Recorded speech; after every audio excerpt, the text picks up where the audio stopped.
우리 하나님께 큰 영광이 된 줄로 믿습니다. 2020년 성탄에 또 축하 예배에 오신 여러분에게 하나님의 평화와 기쁨과 또 치유와 회복의 역사가 있기를 축복합니다.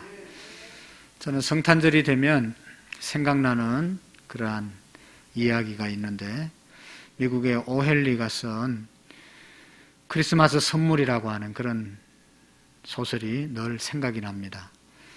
작은 도시에 아주 사랑이 많은, 아주 가난하게 살지만 부부가 아주 뜨겁게 사랑하는 그런 짐이라고 하는 남편과 데라라고 하는 그런 아내가 함께 사는 가정이 있었습니다. 가진 것은 없지만 너무나 화목하게 사랑하면서 살았는데, 성탄절이 돼서 걱정이 찾아왔습니다. 그것은 뭔가 하면 사랑하는 아내에게, 사랑하는 남편에게 선물을 해야 되는데 가진 것이 없어서 걱정이었습니다. 그래도 아내를 사랑하기에, 남편을 사랑하기에 성탄의 선물을 해야 되겠다 생각을 하고, 아내는 자기 남편의 시계, 낡은 시계줄을 좀 사드려야 되겠다, 선물해야 되겠다, 그런 생각을 하게 되죠. 그래서 아내는 가진 돈이 없기 때문에, 자기가 머리가 길기 때문에 긴 머리를 잘라서 남편의 낡은 시계줄, 바꿔주는 시계줄을 선물로 삽니다. 그리고 남편은 아내의 늘 긴 머리, 그것을 간수하는데 필요한 핀을, 머리핀을 사기로 생각을 합니다. 그래서 시장에 가서 자기의 낡은 시계를 팔아서 아내의 머리핀을 사죠. 두 사람이 이제 선물을 서로 나눌 것을 생각해서 기뻐서 집으로 돌아와서 서로 만나서 선물을 교환하는 순간 그들은 참으로 마음이 먹먹해지기 시작했습니다. 자기들이 가지고 온 그 선물들이 아무런 필요가 없게 되었기 때문입니다. 사랑하는 아내에게 머리핀을 준비했는데 머리가 다 잘라져 나가고, 남편에게 시계줄을 준비했는데 시계가 사라진 것이죠. 여러분, 그럼에도 불구하고 이 두 부부는 부둥켜 안고 뜨겁게 사랑하면서 행복한 눈물을 흘렸다는 그런 이야기잖아요. 여러분, 우리가 성탄이라고 하는 것은 하나님께서 우리를 사랑하셔서 이 땅에 찾아오신 사건이고, 또 우리를 구원해 주신 그런 사건, 사랑의 사건인 것입니다.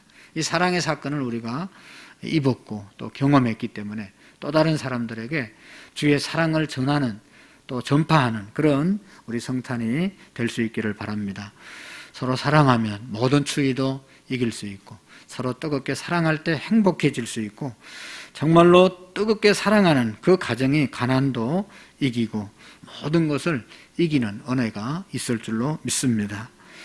사랑하는 성도 여러분, 우리는 지금 코로나19로 인해서 기독교 2000년 역사상 한 번도 없었던 예배를 지금 우리가 드리고 있습니다. 마음껏 하나님, 예수님 오심을 찬양하고 축하해야 되는데 인원을 제한받고 또 가정에서 영상으로 예배 드려야 되는 그런 현실을 우리가 맞이하게 되었습니다. 너무나 안타깝고 답답하고 하나님 앞에 죄송하고, 그러면서 안타까운 마음으로 하나님 앞에 예배를 드립니다. 그러더라도, 영상으로 예배를 드리더라도 우리가 어느 곳에 있든지 우리가 하나님을 향한 마음, 하나님께 올려드리는 예배는 동일하게 드려져야 된다고 믿습니다. 하루속히 정상적인 모든 예배를 드릴 수 있도록 기도해 주시고, 이번 성탄을 맞이해서 회복의 역사가 우리 모두에게 있기를 축복합니다. 생각해 보면 역사상 한 번도 없었던 일이 일어났는데, 앞으로도 우리가 예상하지 못한 일들, 우리가 생각지 못한 일들 계속 일어난다고 저는 생각을 합니다. 하나님께서 특별히 말씀하신 그 사건이 분명히 우리가 아무리 안 믿고 받아들이지 않는다 하더라도 하나님이 약속하신 사건은 이루어진다, 그렇게 믿습니다. 노아의 시대 때도 보면 그 당시에 사람들이 타락해가지고 노아를 통해서 방주를 지어라, 40일 후에 홍수로 내가 세상을 심판하겠다, 그렇게 외치고 다녔는데 믿는 사람 한 사람도 없었습니다. 왜냐하면 그전에도 한 번도 그런 사건이 없었거든요. 그런 일이 일어날 것이라고 아무도 생각을 안 했거든요. 그러나 홍수가 이 땅에 찾아왔고 하나님의 심판이 있었습니다. 우리가 요한계시록을 1년 동안 계속 보았는데 요한계시록의 내용은 뭐예요? 이 날이 온다. 마지막 날이 온다. 바벨론, 세상은 하나님의 심판을 받고 하나님을 믿는 것이 어렵고 힘들어도 인내하며 믿음을 지킨 사람은 예수님과 함께 영원한 혼인잔치에 함께 할 수 있다. 그것을 알려주는 책이 바로 요한계시록 아닙니까? 코로나 시대를 우리가 맞이하면서 아무도 예상하지 못한 시대가 지금 우리를 살고 있습니다. 하나님께서 우리에게 말씀하신 그 시대, 우리가 경험하지 못하고 또 잘 이해할 수 없는 그 시대가 올 것을 우리가 믿고 주님의 오심을 늘 기다리며 살아가는 저와 여러분들이 되시기를 바라고, 특별히 이번 성탄에 그 인류의 주인공 되신 예수 그리스도를 영접하는 그런 성탄이 될 수 있기를 축복합니다. 오늘의 성경 말씀은 예수님의 성탄의 모습, 특별히 예수님께서 마국간에 태어나셨다, 마국간에 오셨다, 마국간에 오신 예수님, 왜 예수님께서 마국간에 오셨을까 하는 것을 우리가 생각하며 하나님이 주시는 음성을 듣기를 원합니다. 예수님이 태어난 장소는 유대 땅 베들레헴이었죠. 원래 예수님의 어머니 마리아, 예수님의 아버지 요셉의 고향은 이 베들레헴이 아니었습니다. 그들의 고향은 갈릴리 나사렛이라고 하는 동네였습니다. 그런데 마리아와 요셉이, 특별히 요셉의 족속, 요셉은 다윗의 족속이었기 때문에 다윗이 살았던 베들레헴에 가서 호적을 하라고 해서 호적하러 가게 된 것이죠. 그 당시에 유대 나라를 다스리던 로마 나라가 있었는데 로마의 황제였던 가이사 아우구스토가 모든 사람들은 다 고향으로 돌아가서 호적을 하라 명령을 내렸잖아요. 그 이유는 인구조사를 해서 세금을 제대로 받기 위해서 모든 사람들이 고향에 찾아가서 이렇게 호적을 하라고 했던 겁니다. 그래서 요셉도 임신한 마리아를 데리고 베들레헴으로 갔다가 그곳에서 바로 아기 예수를 낳게 되는 것이죠. 그래서 그곳에서 예수님을 출산하게 된 것입니다.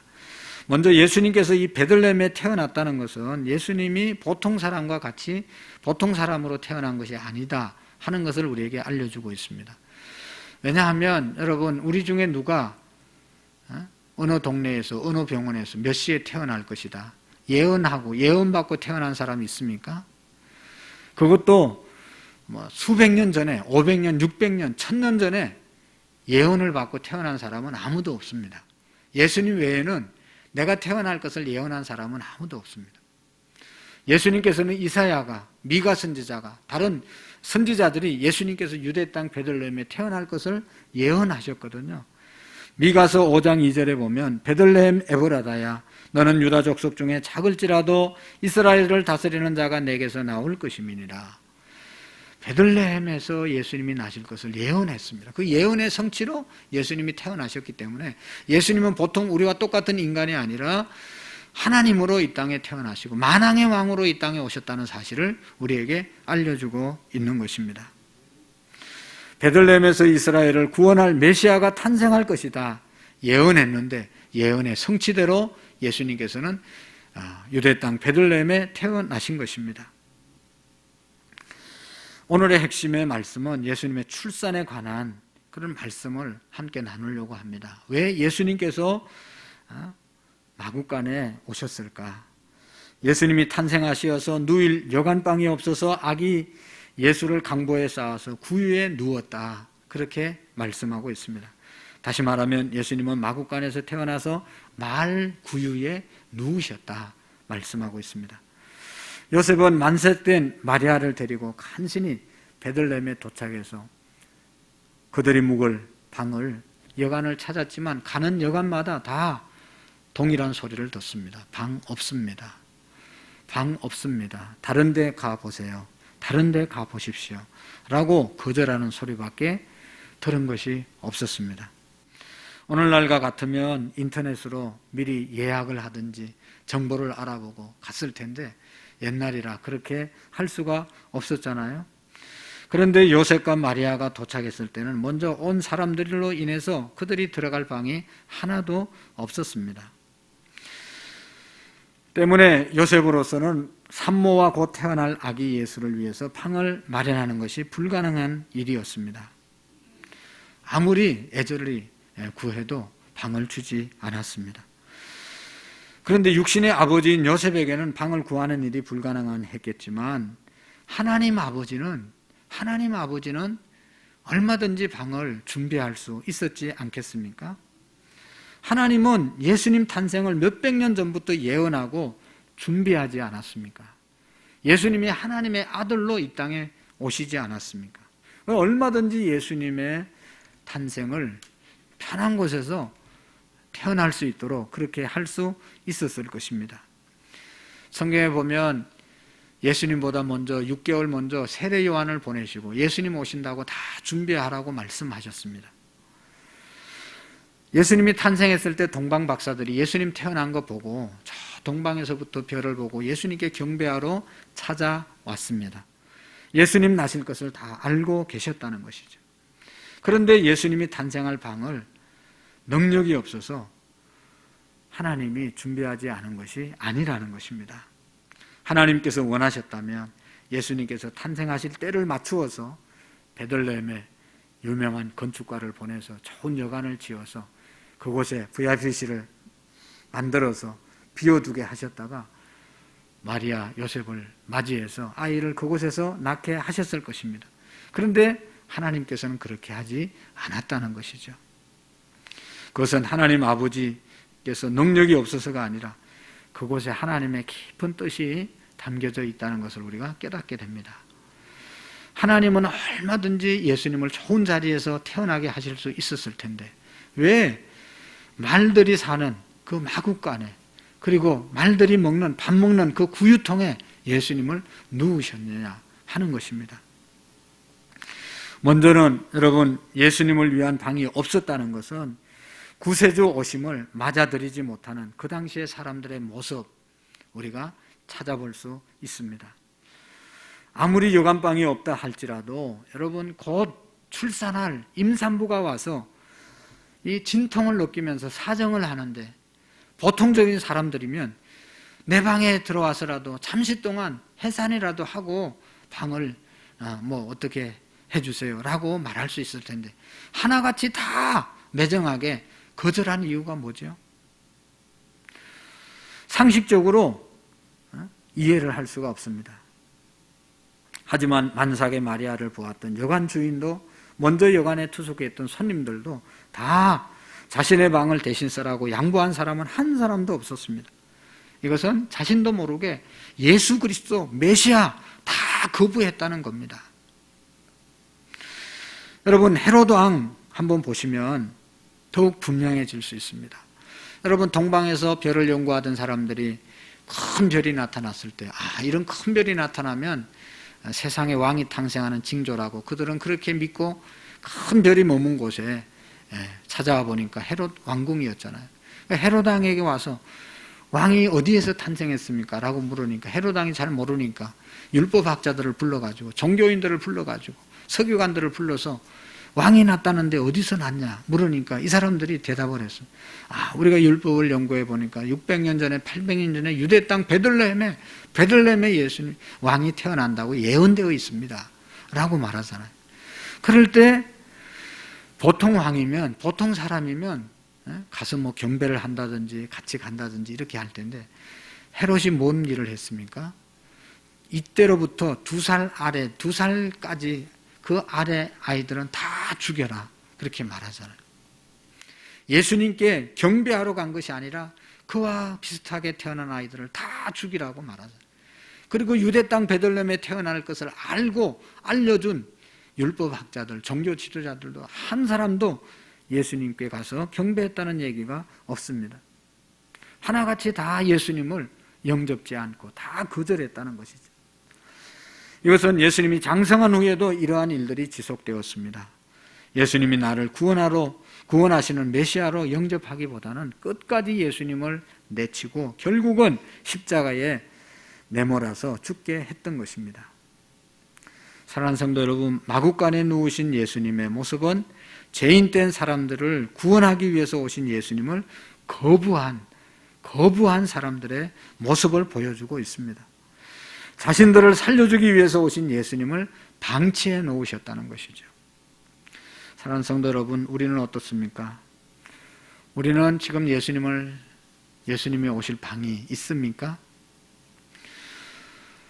그 당시의 사람들이나 지금이나 내 편안함, 내 편의람, 나의 이기심, 나의 유익, 그것을 고집하다 보면 결국은 헤롯 왕이나 당시의 유대인들이나 예수님에게 방을 내주지 못한 사람들이나 오늘 우리나 다를 바가 없다는 것입니다. 나만을 생각하는 이기적인 마음으로는 예수 그리스도를 모실 방이 없다는 것입니다. 그런데 여러분, 하나님은 달랐습니다. 구유에 누워있는 아기 예수님의 모습은 당신을 거부하는 사람들을 위해서 방을 만들어주신 하나님의 은혜인 것입니다. 오히려 그곳에 하나님의 은혜가 있었다는 것을 우리가 깨닫게 됩니다. 예수님은 하나님의 아들이십니다. 그리고 왕들 중에 왕입니다. 예수님은 우주를 다스리는 그러한 하나님이셨습니다. 그러기에 예수님이 탄생하기에 합당한 곳은 왕궁일 것입니다. 그런데 하나님은 예수님을 왕궁에 태어나도록 하지 않으셨다는 것이죠. 동방 박사들은 예수님이 왕궁에 태어난 줄 알고 헤롯 왕궁을 찾아가지 않았습니까? 그런데 예수님은 왕궁에 태어나지 않았습니다. 예수님은 갈릴리 사람, 평범한 목수의 집의 아들로 임신하게 하셨던 것입니다. 그리고 먼 베들레헴까지 원정 가서 그곳에서 예수님이 태어나게 된 것입니다. 그것도 좋은 곳이 아니라 마구간에서 태어나셔서 말구 위에 눕게 된 것입니다. 그런데 그 마구간이 하나님의 은혜가 있었다는 것이죠. 그것은 예수님을 만나고 싶은 사람이면 누구나 예수님을 만날 수 있도록 하기 위해서 말구 위에 예수님을 누이신 것입니다. 마구간에는 동방 박사들도 와서 경배할 수 있고, 또 들에서 양을 치는 목자들, 그 당시에 가장 미천한 그런 직업, 밤새껏 양을 지키는 고된 일을 하는 목자들도 예수님께 와서 경배할 수 있고, 어떤 사람이든지 다 와서 경배할 수 있는 장소가 마구간이었기 때문에 하나님께서는 그 마구간을 예비해 두시고 예수님을 그곳에 태어나게 하셨다는 것입니다. 모든 사람들이 다 예수님을 맞이할 수 있도록 하기 위해서 하나님께서 마구간을 예비해 두신 것입니다. 그래서 하나님께서 예수님을 낮추신 것이죠. 예수님은 하늘의 왕이었습니다. 하늘의 영광을 가지신 분이었습니다. 그러나 그 모든 세상에 하나님의 영광을 버리고 낮고 가장 미천한 마구간에 태어나게 된 것입니다. 그것은 우리를 용납하시고 우리를 만나주시고 우리를 사랑하셨기 때문에 마구간에 태어난 것이죠. 때문에 오늘 모든 사람들이, 오늘 저와 여러분들이 예수님을 만날 수 있는 기회를 갖게 된 것입니다. 예수님은 만나고 싶다면 누구든지 만날 수 있는 분이 예수님이시다. 그래서 예수님을 마구간에 태어나게 하셨다. 여러분, 만약에 예수님을 저 헤롯 왕궁에 태어나게 하셨다면, 청와대에 태어나게 하셨다면 예수님 앞에 가지 못할 사람들이 너무 많을 겁니다. 모든 사람이 다 갈 수가 없는 것입니다. 지금도 주님은 우리에게 찾아오셔서 초청하십니다. 수고하고 무거운 짐진 자들아, 다 내게로 오라. 내가 너희를 쉬게 하리라. 나는 마음이 온유하고 겸손하니 나의 멍에를 메고 내게 배우라. 그래야만 너희 마음에 쉼을 얻으리라. 주님은 모든 사람을 초청하고 모든 사람에게 안식을 주기를 원하시는 분이 우리 예수님이심을 믿으시기를 바랍니다. 코로나로 인해서 어려움을 당하는 우리에게 우리 주님 찾아오셨습니다. 주님을 만나고 주님이 주시는 평안이 이번 성탄에 우리 모두에게 있기를 축복합니다. 그런데 이 성탄에 깨닫게 되는 것은 예수님께서는 지금도 우리를 향하여 당신에게 내가 거할 방이 내게 있느냐 묻고 있습니다. 내가 들어갈 방이 너에게 있느냐, 너는 내게 방을 줄 수 있느냐 라고 주님은 지금도 우리에게 묻고 계신다는 것입니다. 여러분, 우리는 지금 수많은 성탄절을 맞이했지 않습니까? 예수님이 어디에서 누구의 몸에서 태어났는지 모르는 사람은 아무도 없습니다. 그게 중요한 것이 아니라 탄생하신 찾아오신 그 예수님이 오늘 어디에 계시느냐 하는 것이 더 중요한 것이죠.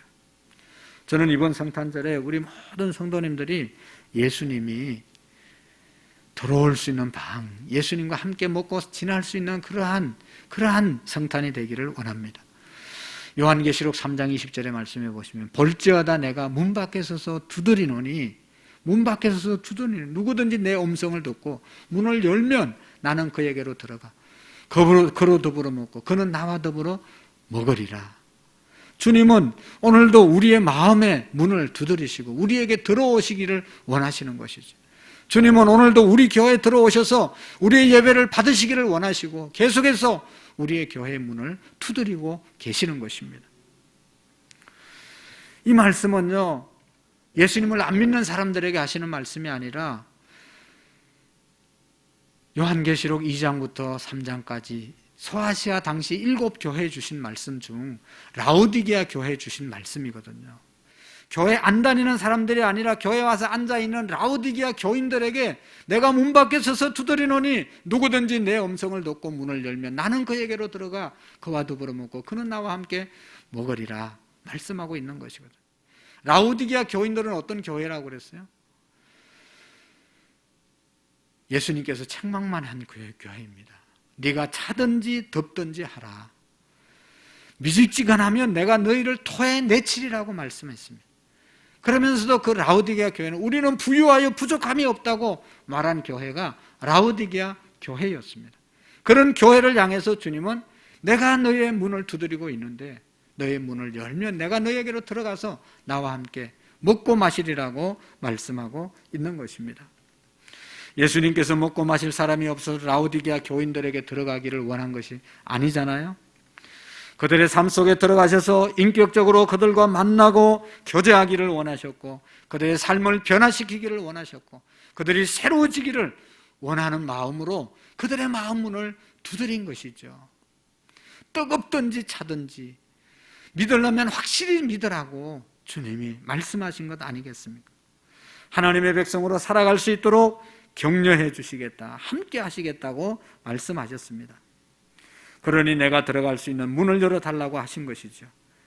그런데 라오디게아 교인들은 예수님을 영접할 마음의 방이 없었던 것입니다.